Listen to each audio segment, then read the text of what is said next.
من يهده الله فلا مضل له ومن يضلل فلا هادي له أشهد أن لا إله إلا الله وحده لا شريك له وأشهد أن محمدا عبده ورسوله وبعد. Kita sampai pembahasan apa itu Ahlus Sunnah. Beliau mengatakan humul ladzina ijtama'u 'alal akhdhi bi sunnatin Nabi sallallahu alaihi wasallam.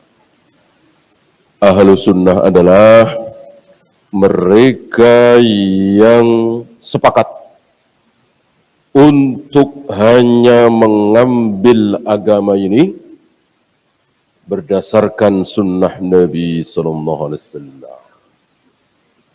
Jadi tidak dari si A, si B, si C, si D, tapi dari Nabi SAW. Ini Ahlus Sunnah. Tidak mencukupkan diri dengan si fulan. Kalau saya mah, kalau beliau udah ngomong, udah cukuplah. Nah, Ahlus Sunnah tidak seperti itu. Kalau Imam Syafi'i yang udah ngomong, udah saya ikut saja. Bagi saya, agama itu apa kata Imam Malik. Bagi saya, kebenaran itu adalah apa yang telah dilakukan dan dicontohkan oleh Syekh Albani misalnya. Atau Syekh bin Bas misalnya. Atau siapapun. Tidak. Ahlus Sunnah tidak seperti itu. Bahwa melewati Imam Syafi'i, melewati Imam Malik, melewati Syekh Albani, betul. Betul sekali. Tapi kalau kita terus belajar, maka kita akan nemu. Oh, ternyata ucapan Syekh Albani ini bertentangan dengan sunnah. Gitu. Pasti ada. Mau Syabani, Syekh bin Bas, Imam Bukhari, Imam Malik, Imam Syafi'i, bahkan seorang sahabat, pasti ada yang salah. Dan itu sudah ditemukan oleh para ulama. Antum tahu salah satu pendapat aneh Syekh Albani? Malam Lailatul Qadar itu, apa? Pernah dengar? Beda orang, beda malam. Gitu. Si A malam Lailatul Qadarnya malam 21. Si B bisa 23. Si C bisa 25. Ini aneh pendapat ini. Ya. Dan yang mengkritiknya, yang menyalahkan pendapat ini tegas siapa? Murid terbaiknya, Syekh Ali Hasan. Saya dengar dari Syekh Ali Hasan. Bukan langsung dari Syekh Albani. Ya. Kita sikoh dengan beliau. Masuk Syekh Ali Hasan ngarang-ngarang. Ya kan? Saya belum pernah baca Syekh Albani berpendapat seperti itu. Tapi dari Syekh Ali Hasan dalam salah satu ceramah beliau. Ya.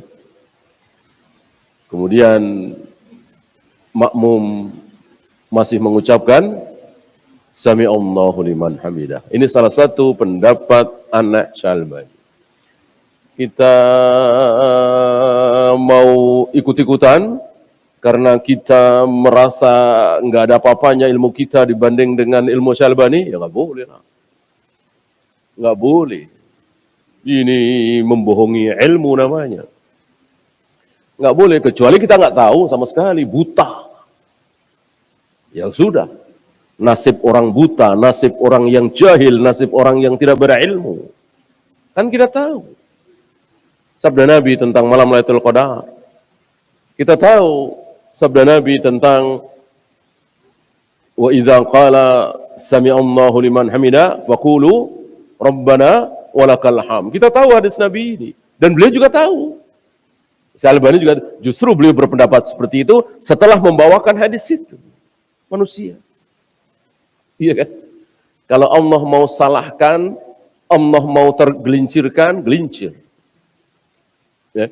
Walaupun terang benderang, gamblang, apa istilahnya remeh-temeh. Tapi kalau Allah mau bikin seorang sekelas Syekh Albani tergelincir, ya tergelincir. Sekelas Imam Syafi'i salah, ya salah. Sekelas Imam Malik salah, salah. Mosok sekelas Imam Malik nggak tahu hadis puasa 6 hari di bulan Syawal.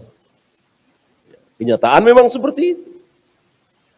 Beliau membid'ahkan puasa 6 hari di bulan Syawal. Hadis itu rupanya belum sampai ke beliau.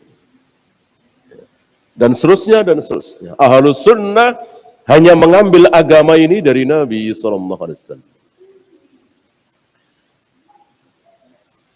Wal amali biha. Dan diamalkan. Apa yang disunahkan oleh Nabi, dicontohkan oleh Nabi, disabdakan oleh Nabi, diamalkan. Ya. Maka salafiyun penuh dengan amal. Ya.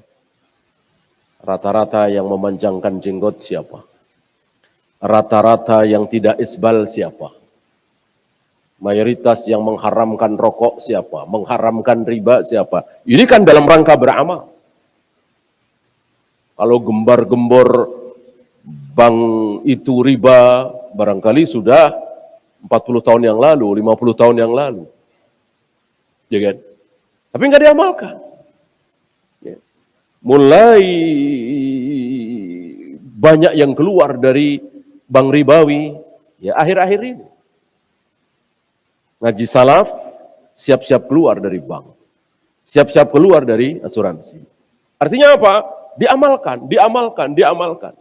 Siap-siap berhenti dari rokok. Ya.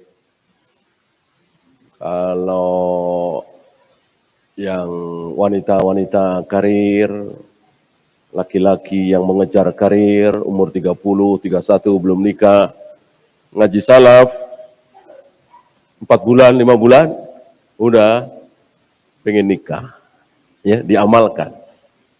Ya, buru-buru pengen nikah, siap-siap nikah dah. Kalau belum nikah, ya, nah yang udah nikah aja pengen nikah lagi, ngaji salaf, ya kan, yang laki-laki, ya, apalagi yang belum nikah. Amal, beramal, beramal, beramal. Itu bukan cuma ilmu doang, diamalkan, ilmu diamalkan, ilmu diamalkan. Ini menonjol para salafiyun. Zahiran wa batinan, yang zahir dan yang batin. Jenggot tidak isbal, zahir. Zahir, meninggalkan rokok, zahir. Meninggalkan riba, zahir. Yang batin tidak nampak. Ya. Mulai bangun malam, salat malam. Ya. Mulai hafal, diawali dengan ayat-ayat pendek, ya. Terus nggak terasa, alhamdulillah, hafal juz 30, hafal juz 29, ya. Ini kan nggak nampak, sendiri-sendiri. Gitu. Tidak seperti firqah-firqah lain itu, rame-rame, bareng-bareng. Bahkan sengaja nginep di puncak, 40 orang, 50 orang. Dalam acara itu ada Qiyamul Lail berjamaah. Disengaja dari sini, diniatkan dari sini. Ada ceramahnya, ada muhasabahnya, ada Qiyamul Lail berjamaah. Salafiyun tidak, sendiri-sendiri. Kecuali spontan. Tidak direncanakan, tidak diumumkan, boleh. Sebagaimana dicontohkan oleh Nabi alaihi salatu wassalam, beliau salat malam diikuti oleh Ibnu Abbas. Pernah juga beliau salat malam diikuti oleh Hudzaifah. Dan seterusnya, dan seterusnya. Adapun beliau mengumumkan nanti malam kita Qiyamul Lail berjamaah, enggak ada. Kecuali di malam bulan Ramadan, salat tarawih. Kalau itu iya. Ya. Itu pun tidak setiap malam. Iya kan? Setiap malam nanti di zaman Umar. Fil i'tiqadati wal aqwali wal a'mal. Ada 3 di sini. I'tiqad, ucapan, perbuatan. I'tiqadnya, keyakinannya mengikuti Rasul dan para sahabat, ucapan-ucapannya mengikuti Rasul dan para sahabat, amalan-amalannya mengikuti Rasul dan para sahabat. Kalau Rasul dan para sahabat tidak mengucapkan, mereka tidak mengucapkan. Apa misalnya? Innal aizin wal faizin. Ini tidak dikenal oleh Rasul dan para sahabat ucapan seperti ini. Shadaqallahul adzim. Setelah selesai membaca Al-Quran, ditutup dengan Shadaqallahul adzim. Tidak warid ini dari Rasul dan para sahabat. Ya. Apalagi perbuatan. Assalamualaikum warahmatullahi ta'ala. Pernah dengar ya? Wabarakatuh. Kaum salaf tidak buru-buru meniru. Adakah contoh dari Rasul dan para sahabat? Assalamualaikum warahmatullahi ta'ala wabarakatuh. Ya.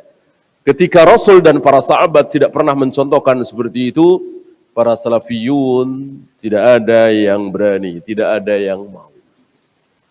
Ya. Inilah para salafiyin. Betul-betul mengikuti Rasul dan para sahabat. Yang paling besar i'tiqad. Yang paling besar keyakinan.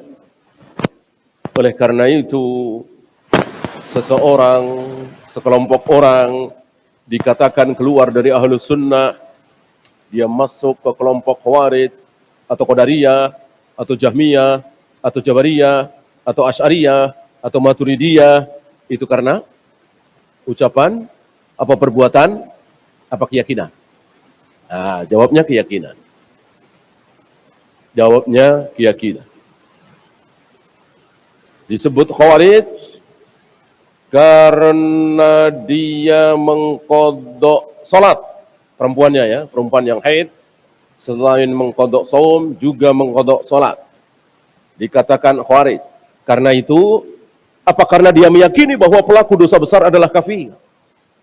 Jawabnya, dia meyakini pelaku dosa besar kafir.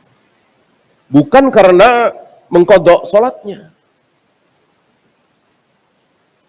Bahwa wanita-wanita Khawarij itu mengkodok salat, betul. Tapi bukan karena itu. Mereka disebut Khawarij karena meyakini bahwa pelaku dosa besar, peminum khamar, penjudi, pezina, nggak usah pezina, zina sekali, kafir. Disebut Khawarij.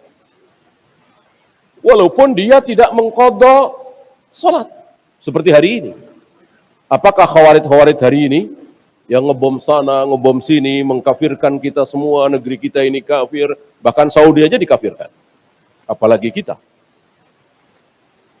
Apakah mereka, perempuan-perempuan mereka mengkodok salat? Saya kira tidak. Insya Allah tidak. Antum tahu? Tidak. Kita belum pernah dengar dari aliran Khawarij di negeri kita ini, wanita-wanita mereka mengkodok salat. Nggak ada. Ya. Apakah mereka bukan Khawarij? Khawarij. Jadi sekali lagi, bukan karena perbuatannya, bukan karena ucapannya, tapi karena keyakinan. Ya. Kenapa mereka disebut Qadariyah? Kenapa mereka dinamakan Qadariyah? Karena sholatnya, puasanya, zakatnya, hajinya? Bukan. Karena keyakinan mereka bahwa takdir itu bukan ciptaan Allah. Takdir itu ciptaan kita sendiri. Takdir itu kejadian manusia di muka bumi ini belum diketahui oleh Allah. Allah tahu setelah terjadi atau menjelang terjadi. Sebuah keyakinan itu, bukan perbuatan. Nah, dengan keyakinan seperti itu, maka mereka menjadi Qadariyah. Bukan wudunya, sholatnya, dan seterusnya. Ya, maka antum jangan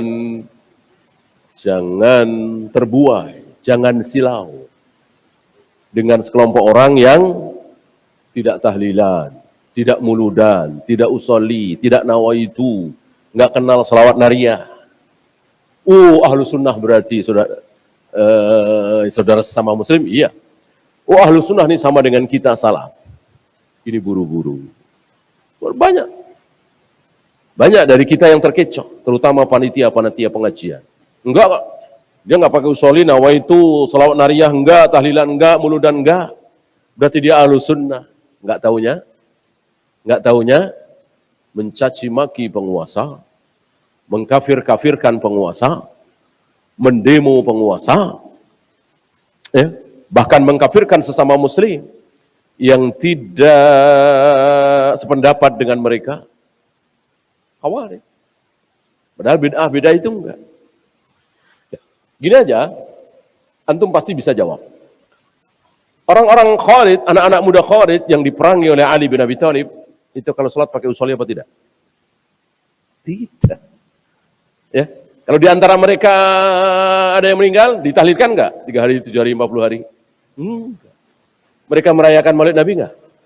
Enggak. Mereka selesai baca Al-Quran ditutup dengan shadaqallahul adzim? Enggak. Mereka kalau Idul Fitri, Idul Adha mengucapkan minal aizin wal faizin? Tidak.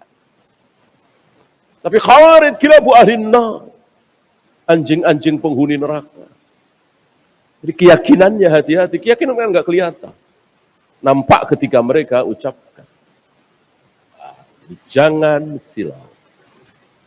Jangan terbuai. Jangan tertipu dengan penampilan.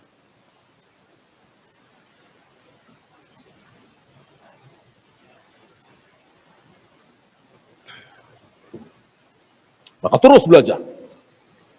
Terus belajar, terus belajar. Ahlu sunnah yang sebenarnya itu seperti apa? Ketika antum tahu, insya Allah. Sebagaimana yang ditanyakan oleh Ibnu Abi Hatim. Ya.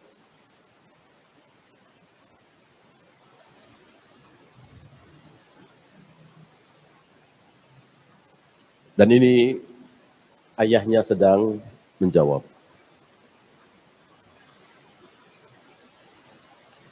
Wahum as-sahabatu. Dan mereka ini siapa? Ternyata sudah ada orang-orang. Jadi bukan sekedar teori. Kalau pengen jadi ahlu sunnah, teorinya begini. Sholat begini, puasa begini, manhajnya begini, akidahnya begini. Teori. Ini praktek. Jadi ahlu sunnah itu bukan mengajarkan teori. Anda pengen jadi ahlu sunnah, lihat itu tuh. Nah, begitu kan praktek. Contohlah mereka itu tuh. Siapa? Para sahabat ridwanullah alaihim jami'an. Jadi patokan kita adalah para sahabat. Ijma' sahabat. Kesepakatan sahabat. Bukan orang per orang. Orang per orang bisa asal tidak ada bantahan. Saya kira ini sudah sering kita bahas.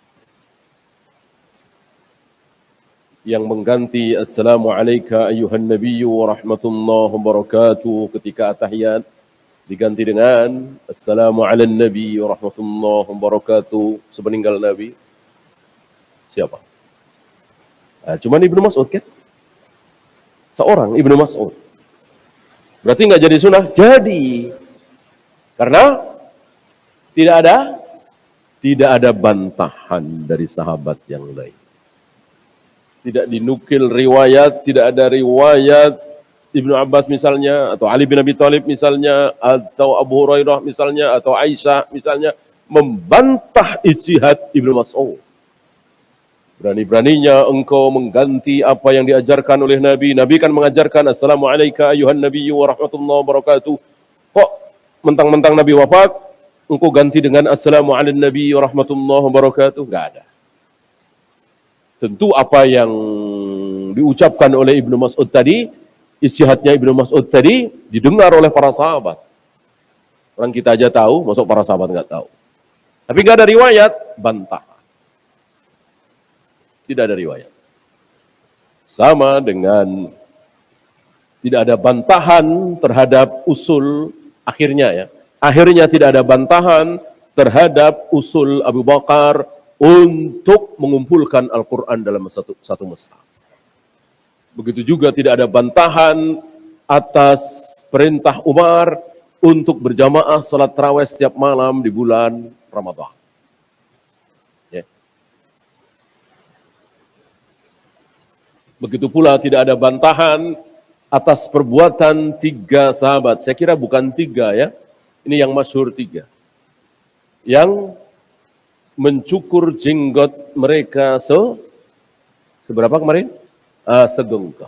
Tidak ada bantahan. Berarti ini merupakan ijma. Karena tidak ada bantahan. Ya.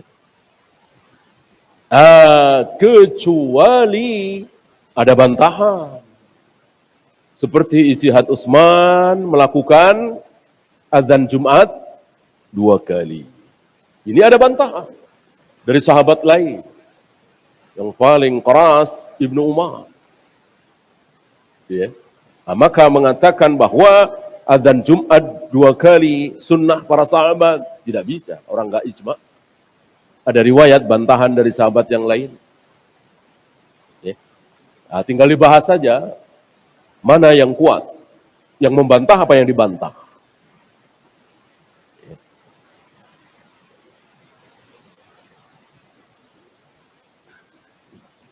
Saya ulang. Agar antum juga ikut mengulang. Apabila dalam satu permasalahan, kok para sahabat itu cuma ada satu pendapat. Ini permasalahan yang tidak ada di dalam Al-Quran dan Sunnah ya.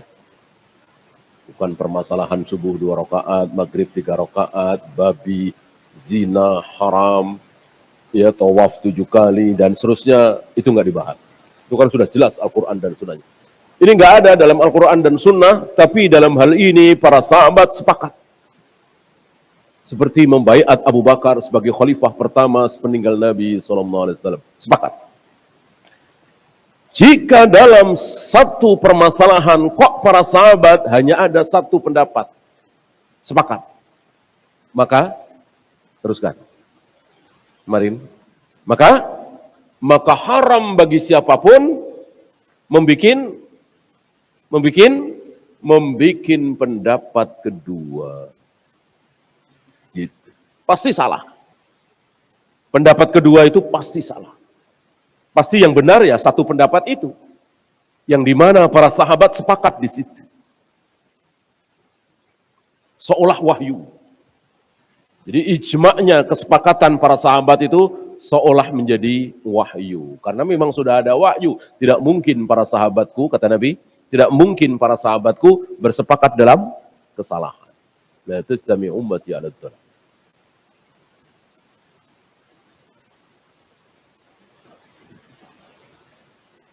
Kemudian, apabila dalam satu permasalahan kok para sahabat ada 2 pendapat, maka haram bagi siapapun, mau Imam Syafi'i, mau Imam Bukhari, mau Imam Malik, haram bagi siapapun membuat pendapat ketiga. Pasti salah. Yang benar satu di antara 2 itu. Yang benar satu di antara 2 itu. Ya. Dan begitu seterusnya.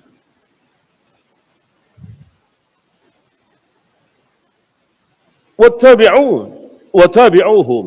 Ini kemurahan Allah. Ternyata bukan cuman sahabat. Ada penerusnya. Apa istilahnya?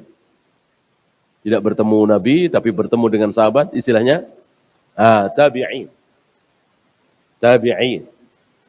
Karena sangat-sangat mungkin tidak dinukil dari para sahabat. Artinya, para sahabat tidak mengucapkan, tidak meriwayatkan. Tapi yang meriwayatkan murid-muridnya, yaitu para tabi'in. Ini sangat memungkinkan. Seandainya patokan kita cuma sahabat, mungkin banyak sunnah yang hilang. Ya, sama dengan Nabi. Ya. Seandainya nggak boleh pakai sahabat, pokoknya Al-Quran sunnah. Apa kata Allah, apa kata Rasulullah, titik. Nggak ada pakai pemahaman-pemahaman siapa. Tentu banyak sekali sunnah yang hilang. Ya.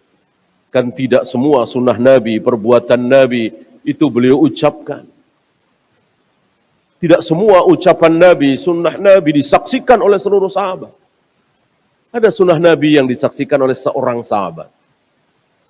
Maksud sahabat ini tidak boleh menyampaikan? Ya kan? Seperti Nabi sujud, telapak kaki kiri dan kanan nempel, tidak jauh, tidak renggang.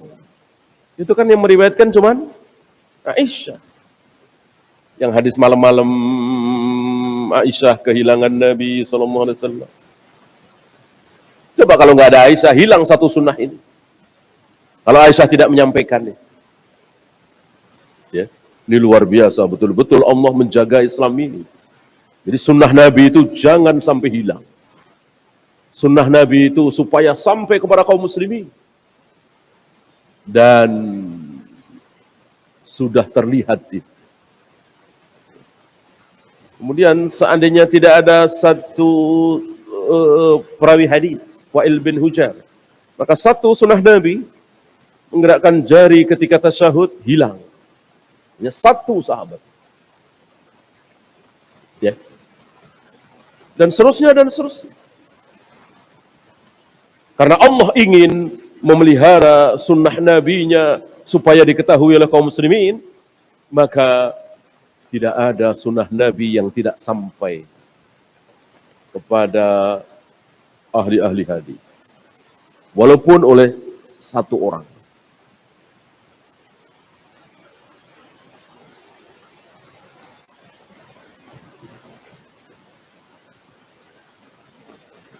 Wa tabi'uhum, tambah satu lagi. Setelah tabi'in. Istilahnya atba'ut tabi'in. Tidak bertemu dengan sahabat, tapi bertemu dengan tabi'in.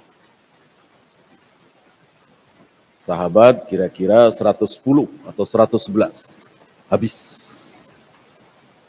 Mana dalil sabda Nabi SAW beberapa bulan atau beberapa hari sebelum beliau wafat. Beliau mengatakan 100 tahun dari sekarang tidak ada lagi yang hidup dari orang yang hidup sekarang. Ya.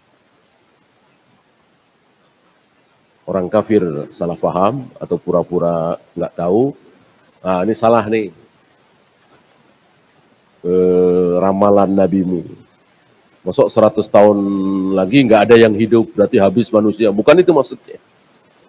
Bukan itu maksudnya. Maksudnya yang sekarang hidup bersama aku, berarti Rasul dan para sahabat dan seterusnya. 100 tahun lagi, habis. Sudah tidak ada lagi. Yang ada tinggal anaknya, cucunya, cicitnya, dan seterusnya. Itu maksudnya. Nah, beliau bersabda itu menjelang beliau wafat. Ya berarti tahun 10 Hijrah.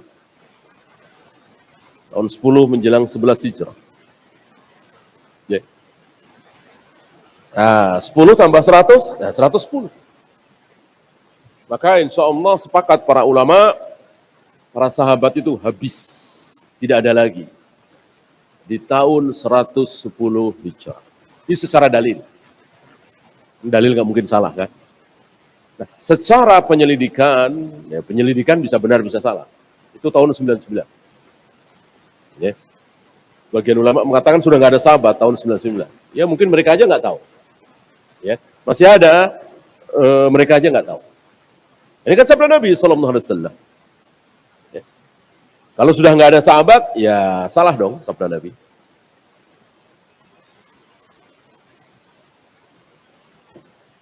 Nabi kan mengatakan 100 tahun dari sekarang. Bukan tahun 100. Kalau tahun 100 ya mungkin benar, 99 kan. Mendekati.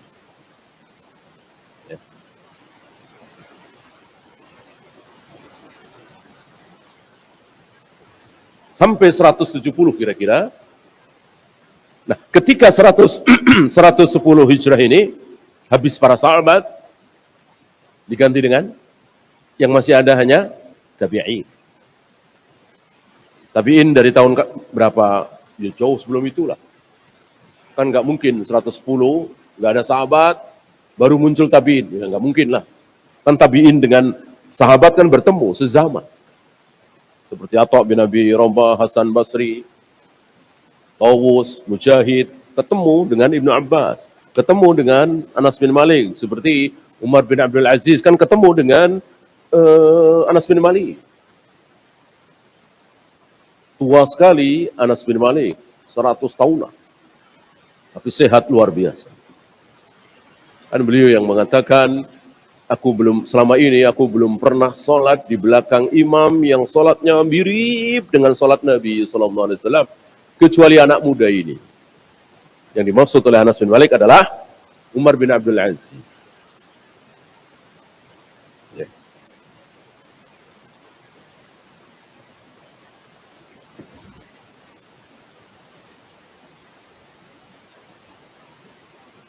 Nah, habislah para sahabat di tahun 110 atau 111 itu, yang tinggal hanya para tabi'in. Nah, nanti bertemu dengan atba'ut tabi'in. Para imam memperkirakan, dikira nggak pakai wahyu, nggak ada wahyu. Yang ada wahyu cuma sahabat, akhir sahabat. 170 kira-kira.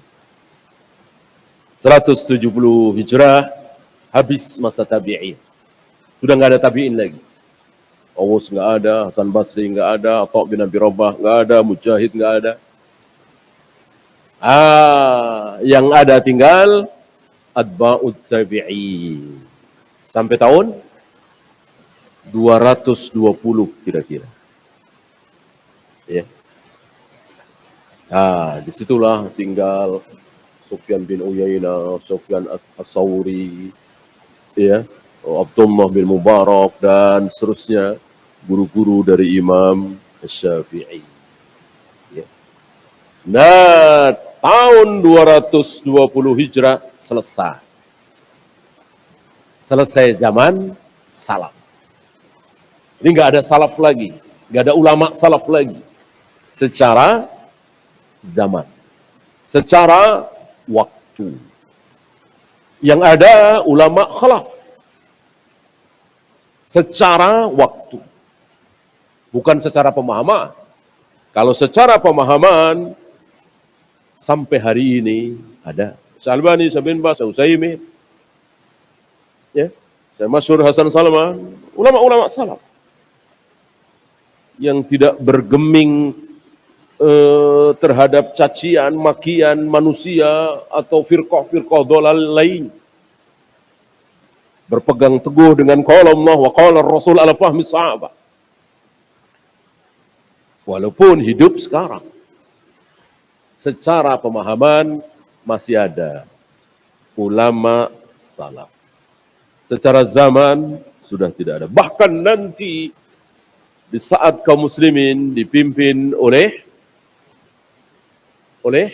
siapa nanti yang akan memimpin kaum muslimin, sehingga kaum muslimin mengalami kemajuan yang luar biasa, menguasai dunia ini. Nanti kaum muslimin akan dipimpin oleh seseorang yang bernama Muhammad bin Abdullah.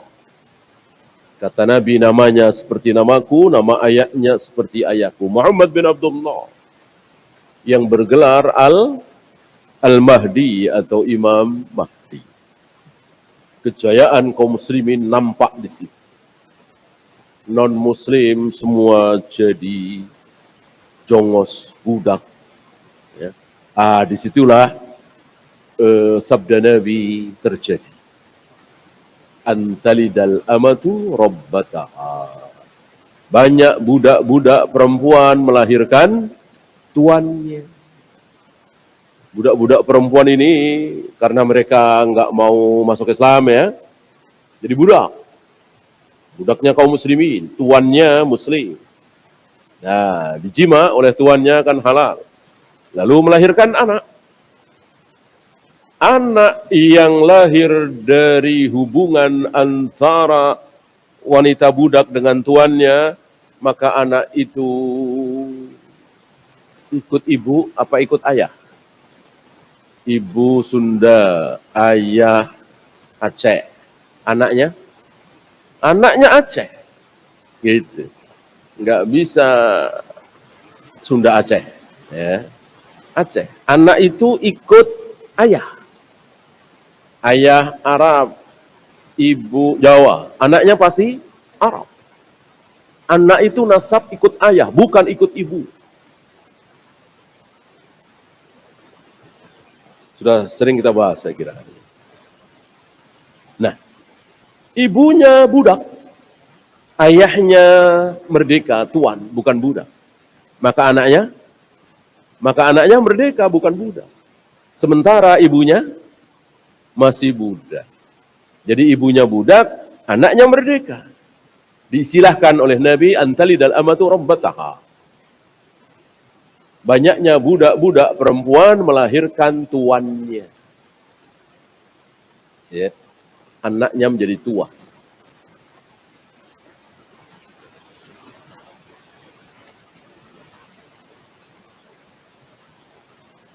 Bagaimana manhaj Muhammad bin Abdullah Al-Mahdi itu? Ya salam. Salam. Tidak mungkin Allah biarkan orang Khawarij atau Qadariyah atau Jahmiyah atau Asy'ariyah atau Maturidiyah memimpin kaum muslimin. Enggak. Apalagi menuju kejayaan umat, enggak. Allah enggak rela. Maunya Allah yang memimpin kaum muslimin menuju kejayaan yang manhajnya seperti manhaj Rasul dan para sahabat. Yang tauhidnya, akidahnya, ibadahnya, muamalahnya mengikuti Rasul dan para sahabat. Bukan ahlul bidah. Ya. Di sini maka kita harus sadar. Jika kita ingin beliau segera muncul, jika kita ingin beliau nampak di depan kita, maka kita harus menyambut kedatangan beliau dengan cara